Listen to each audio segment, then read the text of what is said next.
할렐루야. 왜 세상에는 고통이 있을까요?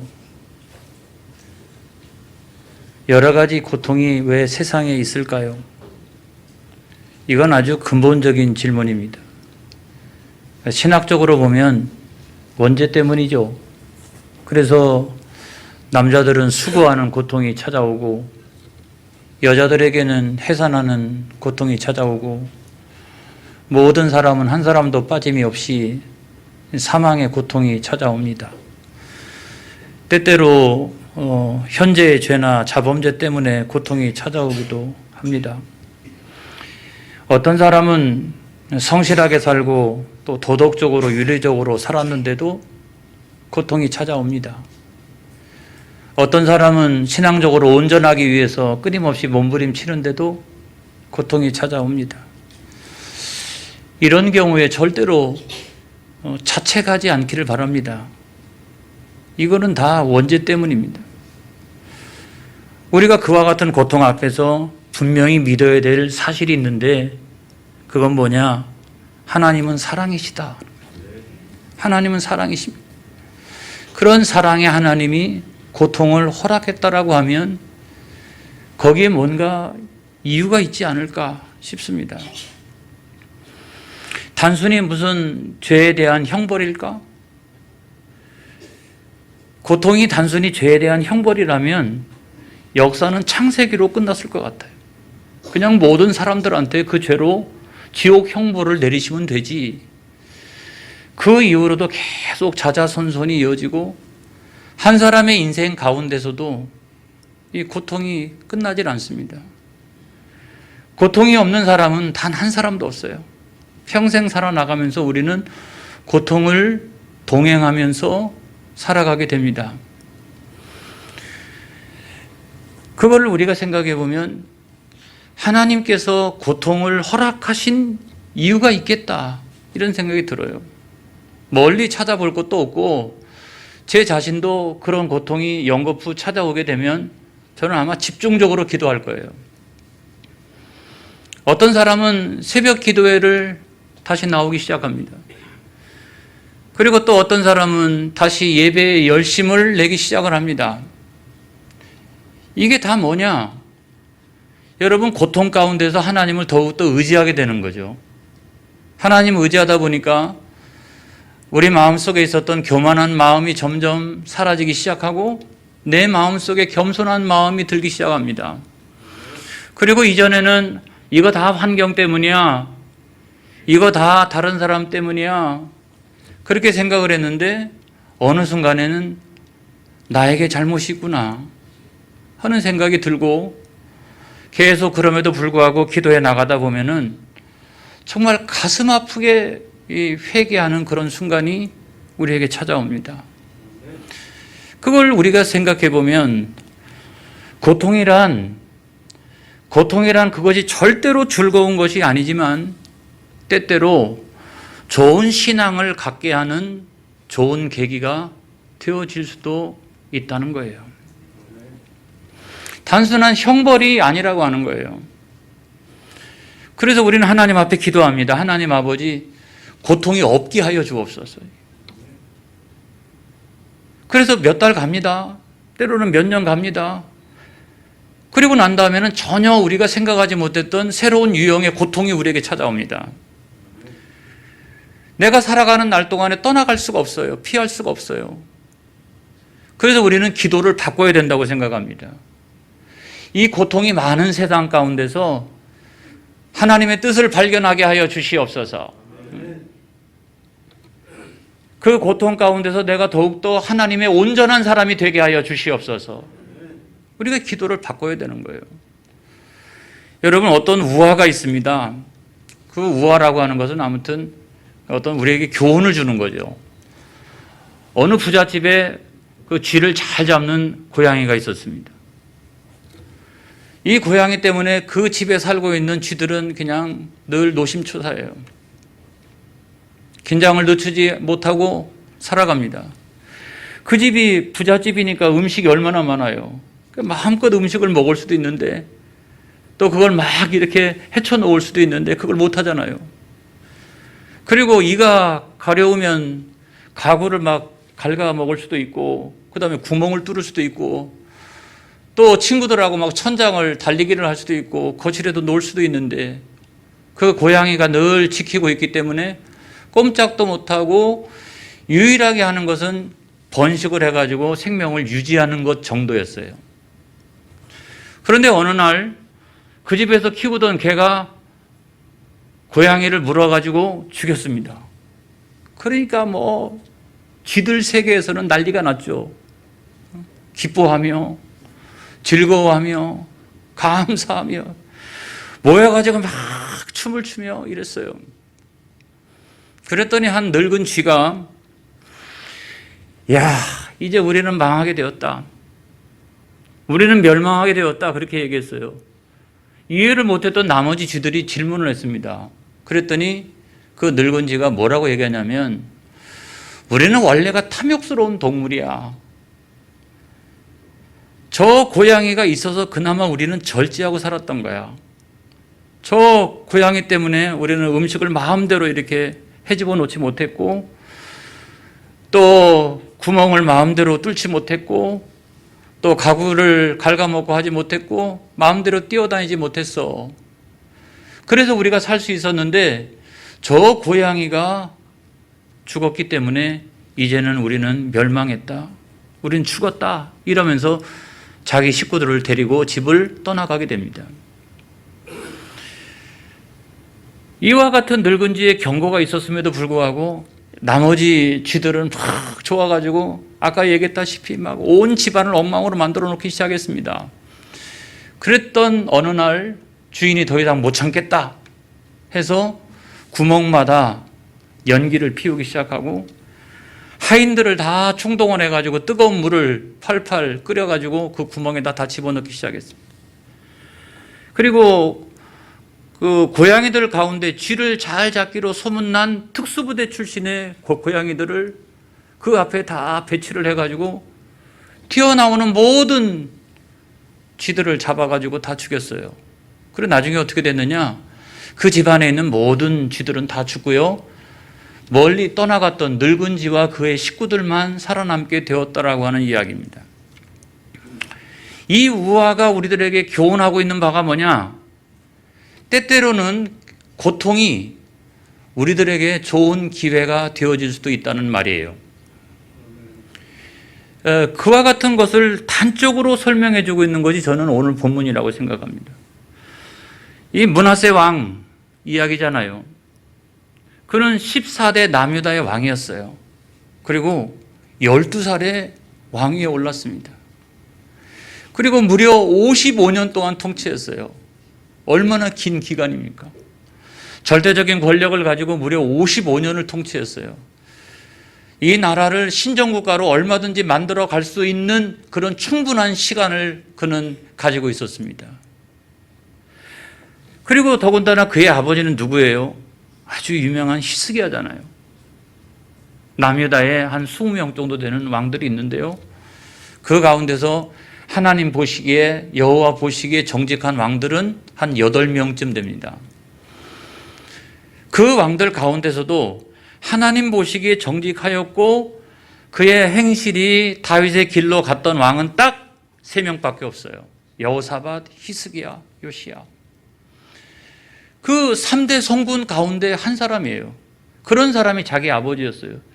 자기 아버지가 얼마나 태평성대를 누리고 있는지를 자기는 왕자로서 똑똑히 다 목격을 했습니다. 그럼에도 불구하고 그는 자기 아버지와 전혀 상관없는 정반대의 길로 갑니다. 놀라운 일이죠. 여러분 역대하 33장 2절의 말씀을 보겠습니다. 다 같이 시작. 여호와 보시기에 악을 행하여 여호와께서 이스라엘 자손 앞에서 쫓아내신 이방 사람들의 가증한 일을 본받아. 이렇게 말씀하고 있잖아요. 저게 뭡니까? 한편으로는 우상숭배잖아요. 또 다른 한편으로는 세상의 풍속을 쫓아갔다 이런 말이잖아요. 그런데 그런 정도가 아니에요. 제가 보니까 므낫세는 그런 정도가 아니에요. 보통 그 악한 왕들은 바알신 섬기고 아세라 목상 섬기고 이런 정도들은 다 했어요. 그런데 이 므낫세는요 1월 성신까지 다 섬겼어요. 모든 1월 성신까지. 그리고 그 1월 성신을 모시는 제단을 세상의 하나님의 성전 안에다가 두었습니다. 있을 수도 없는 일이잖아요. 여러분, 하나님의 성전이 능력을 나타낼 때는 언제냐면 거룩할 때예요. 오늘날도 마찬가지입니다. 교회가 능력을 세상을 향해서 나타날 때는 교회가 가지고 있는 성결함과 거룩함이 있을 때 세상을 치유하고 변화시킵니다. 그런데 교회가 그와 같은 능력을 상실하게 되면 교회는 세상에서 산 위에 있는 동네이기 때문에 오히려 욕이나 먹고 하나님의 영광을 가리고 그렇게 되어지는 거예요. 그런데 어떻게 세상에 1월 성신을 섬기는 제단을 하나님의 성전에 둘 수 있을까요? 뿐만 아니었습니다. 자기 아들들을 인신제사했어요. 그리고 온 나라 안에서 점 잘 치는 사람들, 신접한 사람들, 박수무당 다 불러다가 가까이 지냈어요. 어떻게 보면 우상숭배, 세상의 풍속을 따라갔던 왕들의 완결판을 보여주는 사람이었어요. 남유다 왕들 가운데 누가 이 므낫세하고 필적할 만한 사람이 있지? 제가 쭉 이렇게 역사서를 살펴보니까 유일하게 필적할 수 있는 사람은 다른 사람이 아니라 아달랴였어. 아달랴. 자기 손자들 다 죽이고 여왕이 됐던 그 여자. 그렇죠? 우상숭배를 들여와가지고 남왕국이든 북왕국이든 다 영적으로 타락시켰던 그 여자. 이 아달랴에 필적할 만한 유일한 사람이 므낫세예요. 그래서 여러분 성경 말씀을 한번 보겠습니다. 역대하 33장 9절에 있는 말씀을 보겠습니다. 다 같이 시작. 유다와 예루살렘 주민이 므낫세의 꾀임을 받고 악을 행한 것이 여호와께서 이스라엘 자손 앞에서 멸하신 모든 나라보다 더욱 심하였더라. 아주 완결판을 보여주고 있는 거예요. 아버지는 3대 성군 중에 한 명, 아들은 가장 악한 왕들 2사람 가운데 한 사람이었어요. 이게 어떻게 가능하지? 여러분, 이게 어떻게 가능할까요? 어떻게 한 집안 안에서 이런 일들이 일어날 수 있을까요? 그래서 여러 주석을 참조해 보니까 여기에는 2가지 설이 있더라고요. 하나는 뭐냐면 너무 어린 나이에 왕이 됐다. 12살에 왕이 됐으니까 뭘 알겠느냐 이런 거죠. 당신은 아수르가 전 세계를 통치하고 있었던 그와 같은 때인데 아버지 히스기야 때도 마찬가지였어요. 그래도 아버지 히스기야는 믿음이 있으니까 내가 하나님을 의지하지 아수르를 의지할 이유가 없다 이랬는데, 그때 당시에도 거짓 선지자들은 뭐라고 얘기했냐면 왕이시여, 우리가 저 밑에 있는 애굽을 의지하면 충분히 북쪽에 있는 아수르를 상대할 수 있습니다. 불신앙을 가지고 있었던 사람들, 거짓 선지자들은 그렇게 이야기했어요. 근데 히스기야가 딱 죽고 나니까 어린 왕이 올랐거든요. 이런 사람들이 벌떼처럼 일어나가지고 왕을 배후에서 조종하기 시작을 합니다. 그러니까 아수르의 우상, 애굽의 우상, 그러니까 듣도 보지 못한 1월 성신 등장하고 그런 것들을 의지하도록 그렇게 했기 때문에 영적으로 타락했다, 이렇게 어떤 학자들은 이야기합니다. 그런데 또 다른 학자들은 그렇지 않다고 얘기합니다. 다른 설이 있습니다. 그건 뭐냐면 12살에 왕위에 오른 것은 맞지만 히스기야가 그때 죽지 않고 10년을 같이 공동으로 통치를 했다는 거예요. 그러니까 히스기야가 대단한 왕인 게 뭐냐면 자기 아들이 어떤지를 뻔히 알기 때문에 공동 통치를 통해서 신정국가란 무엇인가, 그 비전이란 어떤 것인가, 그리고 어떻게 해야 이 아수르의 공세로부터 나라를 지킬 수 있을 것인가, 어떻게 하면 태평성대를 누릴 수 있을 것인가, 이런 것들을 공동으로 통치하면서 아주 살아있는 모범으로 보여준 기간이었거든요. 그러니까 아버지가 대단히 훌륭한 사람이에요. 훌륭한 사람. 그럼에도 불구하고 어떻게 히스기야가 그렇게까지도 노력을 했는데 므낫세 같은 왕이 나오지? 라는 생각이 듭니다. 왜 그럴까요, 여러분? 아무리 생각해봐도 모르겠어요. 아버지의 자녀 교육이 잘못됐다라고 생각이 들지 않아요, 저는. 어디에도 문제가 없어요. 그럼 어디에 문제가 있느냐라고 생각하다가 제가 간과했던 부분이 있습니다. 그건 뭐냐면 죄성이라는 거예요. 죄성. 이 죄성이라고 하는 게 얼마만큼 대단한지요. 죄의 어떤 그 영속성이라는 게 있어요. 원죄가 쭉 흘러내려온 어떤 영속성 같은 게 있습니다. 그래서 우리 가문에도 보면은 훌륭하게 신앙생활하는 사람이 중간중간 있지 않습니까? 그러면 거기는 피해서 가요. 근데 그 다음 단계 또 내려가. 이 죄성이라고 하는 것은 기가 막힙니다, 여러분. 기가 막혀요. 물론 선대에 좋은 영향력도 있지만 그 신앙생활을 잘하는 그런 대는 살짝 피해서 또 다음 대로 내려가. 또 신앙생활 잘하면 또 거기는 피해서 또 다음 대로 내려가. 이 죄성이라고 하는 게 인간 속에 흐르고 있는 이 죄의 영속성이라고 하는 게 이걸 끊어내지 않고서는 그리스도 예수의 이름으로 끊어내지 않고서는 이건 쫙 하고 이렇게 흘러내려가도록 되어 있다. 그리고 죄가 점진적인 속성을 가지고 있습니다. 다른 왕들처럼 처음에는 바알신 섬기고 뭐 아세라 목상신 섬기고 뭐 그렇게 했잖아요. 더 나아가서는 어떻게 합니까? 1월 성신 섬기죠. 세상에 겁도 없이 하나님의 성전에서 우상 섬기죠. 인신 제사하죠. 그냥 신접한 자들과 가까이 지내고 늘 점치러 다니죠. 여러분, 이와 같은 죄가 가지고 있는 점진성이라는 게 있다고요.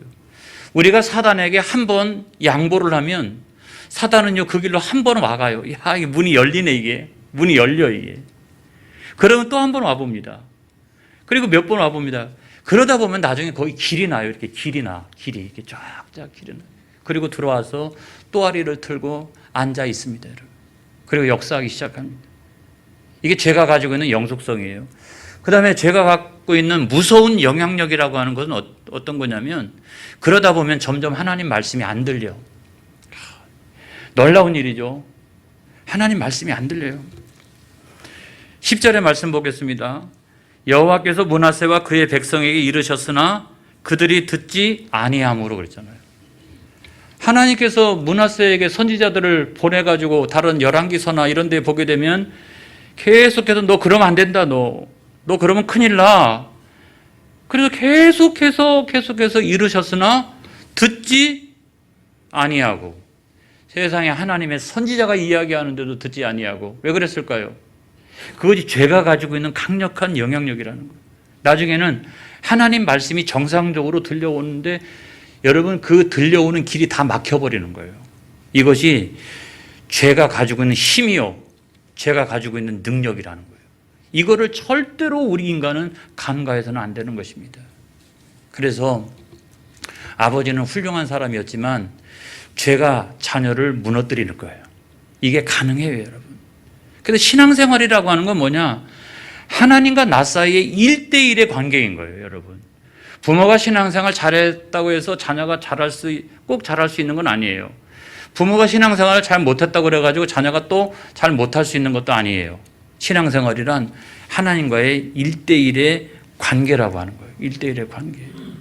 그러니까 그는 어찌 보면 아버지가 히스기야였고 가장 멋있는 신앙인, 가장 좋은 신앙이 되어질 수 있는 좋은 기회가 그는 가장 많이 있었어요. 그런데도 가장 악한 왕이 되었습니다. 하나님 잘못이 아닙니다, 여러분. 부모 잘못이 아닙니다, 여러분. 철저히 자기 잘못이에요. 자기 잘못이에요. 그렇기 때문에 하나님께서 이제 심판을 내리시는데 그 수단이 뭐냐면 아수르였잖아요. 아수르하고 전장을 했는데 전장에서 대패하고서 세상에 55년 동안 통치했던 절대 군주가 감당할 수 없는 수치를 당합니다. 쇠사슬로 꽁꽁 묶여가지고 바벨론까지 끌려가요. 바벨론까지. 이야, 생각을 해보세요. 55년 동안 군주였다고요, 한 나라에. 그런데 감당할 수 없는 수치를 당하고 감당할 수 없는 그런 고통을 당하고 있는 것을 우리가 볼 수가 있습니다. 문제는 뭐냐? 고통이 우리에게 늘 언제나 있습니다, 여러분. 다시 한번 말씀드리지만 없을 수가 없어요. 그렇지만 문제는 뭐냐면 그 고통을 당할 때 어떻게 하는 것이 중요한 것이냐? 오늘 성경 말씀의 핵심이 바로 거기 있다고 생각합니다. 여러분, 여기 성경 말씀 12절과 13절에 보니까 이렇게 되어져 있습니다.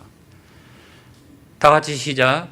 그가 환난을 당하여 그의 하나님 여호와께 간구하고 그의 조상들의 하나님 앞에 크게 겸손하여 기도하였으므로 하나님이 그의 기도를 받으시며 그의 간구를 들으시사 그가 예루살렘에 돌아와서 다시 왕위에 앉게 하시매 므낫세가 그제서야 여호와께서 하나님이신 줄을 알았더라. 이렇게 말씀하고 있거든요. 환난을 당했다라고 하는 것은 고통을 당했다는 말이에요. 근데 크게 겸손해서 기도했다라고 하는 말은 회개 기도를 했다는 거예요. 그랬더니 하나님께서는 들으시고 회복시켜 주셨잖아요. 다시 왕위에 올라갈 수 있도록 회복시켜 주셨잖아요. 그제서야 비로소 여호와가 유일하신 하나님이시라는 사실을 깨닫게 되었다는 거예요. 그제서야 비로소 자기 이성을 가지고 하나님을 제대로 섬기게 되었다라고 하는 사실입니다. 할렐루야. 저는 이 대목에 와서 비로소 하나님께서 왜 세상에 사랑의 하나님이 고통을 그냥 이렇게 허락하셨을까 하는 것을 깨닫게 되었어요. 그럼에도 불구하고 우리가 항상 생각을 해야 될 것은 뭐냐면 회개하고 돌아온다 할지라도 인격의 변화는 또 다른 문제다. 제가 이런 말씀 드리고 싶어요. 자, 회개하고 돌아왔다 할지라도 여러분 우리 주변에도 많잖아요. 이렇게 회개하고 돌아왔는데 옛날 사람이나 지금 사람이나 비슷비슷해. 이런 경우 많지 않습니까? 인격의 변화는 오랜 시간이 걸리는 거예요. 그래서 나중에 므낫세가 돌아와서 성전을 거룩하게 하고 우상 다 이렇게 혁파하고 제거하고 할 때도 완전하게 하지는 못했어요. 많이 안 달라져가지고. 또 다른 하나는 뭐냐면 우리가 하나님께로부터 용서받을 수는 있지만 그 죄가 가지고 있는 영향은 역사 가운데 그대로 이렇게 남아있다는 거예요. 왜냐하면 여러분 19절을 보세요. 다 같이 한번 읽어보겠습니다. 시작. 또 그의 기도와 그의 기도를 들으신 것과 그의 모든 죄와 허물과 겸손하기 전에 산당을 세운 것과 아세라 목상과 우상을 세운 곳들이 다 호세의 사기에 기록되니라. 구원론의 입장에서 생각해 보면 그가 회개했으니까 용서를 받은 거죠. 하나님이 기억하지 아니하실 수 있어요. 그런데 역사 가운데 그 죄가 가지고 있는 영향이 그대로 고스란히 남아있는 것이 역사에 기록이 되어지고 있는 것을 우리가 보게 되면 우리는 죄하고 싸워야 합니다. 할렐루야. 나는 능력이 없으니 성령 하나님 나를 도와주시옵소서. 죄를 내가 결단코 용납하지 않도록 인도하여 주시옵소서. 내 인생 가운데 숨은 장을 세우게 하여 주시옵소서. 할렐루야. 이 죄하고 맞서 싸우는 그런 담대함 같은 것들이 여러분 있어야 되는 거예요. 여러분, 그럼에도 불구하고 결론은 뭡니까? 이 얼마나 감사한 일이냐는 거예요. 자, 인생의 전반기는 고통으로 점철되어 있었죠. 근데 회개 기도하고 난 다음에 다시 회복되어지고 그리고 참된 신앙을 소유하게 되었잖아요. 얼마나 감사한 일이냐. 얼마나 감사한 일이냐. 여러분, 그와 같은 감사한 일들이 많이 우리 동네에서 일어나기를 축복합니다. 오늘이 6월 마지막 주일이에요. 상반기가 끝나요. 그렇죠? 다음 주에는 하반기가 시작되어져요. 여러분, 상반기 안에 그런 많은 어려움과 시련과 고통과 역경이 우리 가운데 있었다라고 하면 하반기에는 다 회복되어지는 역사가 일어나기를 축복합니다. 할렐루야. 다 원래 자리로 돌아가는 놀라운 역사들이 일어나기를 축복합니다. 그런데 그 가운데 있는 것이 뭐냐는 거예요. 하나님께서 고통을 허락하신 이유를 정확하게 알고 그 앞에서 회개하며 나갈 때에 여러분 회복되어지는 역사가 반드시 일어난다. 하반기를 축복합니다. 여러분, 하반기는 잘 되시기 바랍니다. 승리하기를 바랍니다. 기도하겠습니다.